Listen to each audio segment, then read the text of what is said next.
Party people, can yo get funky? Suicide and folks, can yo get funky?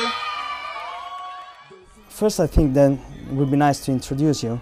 Well, this is Brother Afrika Bambaataa of the Almighty Universal Zulu Nation, the Arm and Rob Universal Hip Hop Culture, and I'm here with the great Donald D, the master, and we in Italia to throw down on the get down, to get down on the throw down. And we here with the vibrations of the mighty hip hop culture that started in New York City.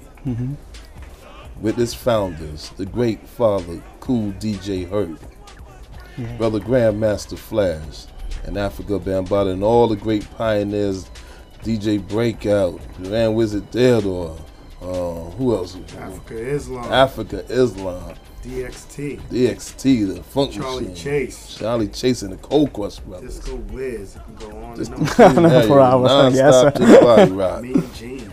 Yeah, the L Brothers. He was doing all type of stuff that was happening in the streets of New York.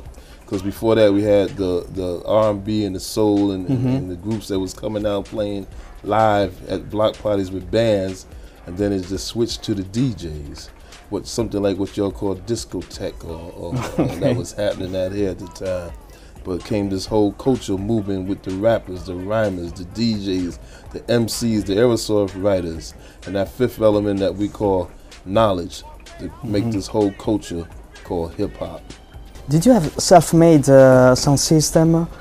Oh, you had people that was gifted like the great Jazzy J and Superman, who knew how to make speakers. And a lot of time we would be young entrepreneurs who we would do little parties and save some of the money and go get certain equipment and do another party, save some of the money. We was learning how to give our own events.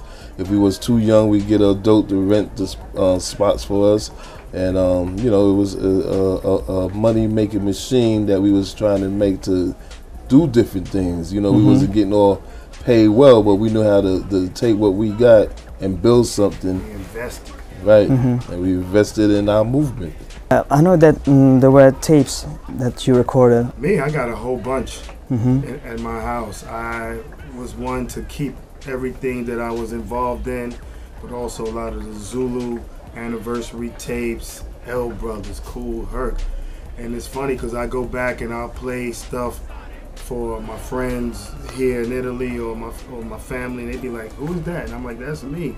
You know, my daughter be like, "That sounds like a little boy on the mic." I'm like, "Yeah, it's me." I was young. And it's just funny to think how, you know, it went from being in the parks and just the local centers to where it is now. It's like incredible. So your first big massive hit was Planet Rock, and there is a melody from Kraftwerk. Was kind of experimental at time. Well, I was known as the master of records, and I would play what other DJs might have been scared to play at their events, or they waited to see how the Zulu Nation reacted before they could play it in their own type of audience. And I was a heavy record collector, and I seen these this album with these four guys on it, which looked at, you know, strange first. I said, you know, let me take this home and try this out. And when I heard it, I said, wow, what was this? It was the same for me. So, you know, I said, you know, and people was telling me this was called techno pop. That was taken, you know, from Yellow Magic Orchestra. I got into them. I got into Kraftwerk. Got into Gary Newman of the New Wave Punk, and John Carpenter, that used to make the Halloween movie soundtracks, the Kill and Slash movies, and Dick Hyman, that used to do the Moog. And I said, you know, imagine if I could take this sound and put it to the James Brown, Sly and the Family Stone, George Clinton sound that was happening. So when I decided to do this song, I took 4 records that I used to play a lot in my parties. The early days was Super Sperm by Captain Sky, The Mexican by Babe Ruth, and Numbers by Kraftwerk, and Transfer Express by Kraftwerk, and put it all together thus became the birth of the electro-funk sound. So, big question now. How do you see the hip-hop scene today? Well, the hip-hop scenes go through its changes, its ups and downs on the rappers, and most people when they say hip-hop, they don't understand what hip-hop is. They just think of the rappers and forget about the other 4 elements or plus elements to the music. But we mainly like to get on the case of the program directors at all these radio stations who try to only play one style of rap music instead of playing it all, the old with the new with the old, for it could be true school. Still talking about some collaboration.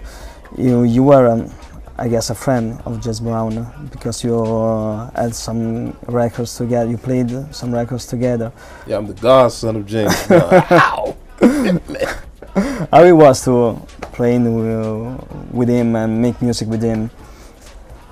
Oh, it was great being with the.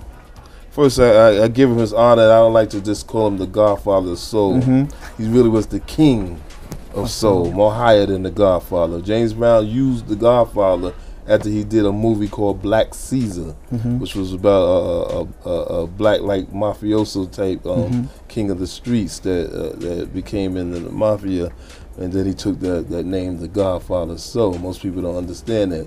So he's really the king or the god of soul and stuff. So we was into many of the different style and meeting him, and he taught me a lot about how to write lyrics. When we did Unity, I put lyrics like anti-God, anti-Christ. He said, well, you know, if you're just talking Christ, you're going to talk just for people that's dealing with Christianity. Or, you know, if you're going to think of something universal, so I say anti-life. So, you know, he told you how if you want to write for certain people or you want to write for the world. So you learn. Choose the word. Yeah, choose the word and how to be respected. It was amazing to see everybody when he walks. How you doing, Mr. Brown? Yes, sir, Mr. Brown. You know, the respect. Stop the violence. That's what I'm yelling, because black on black crime has got to end. No more gangsters, no more thug. What we need is a lot more love. So peace, unity, love, and having fun. Big Papa. One love. Yeah.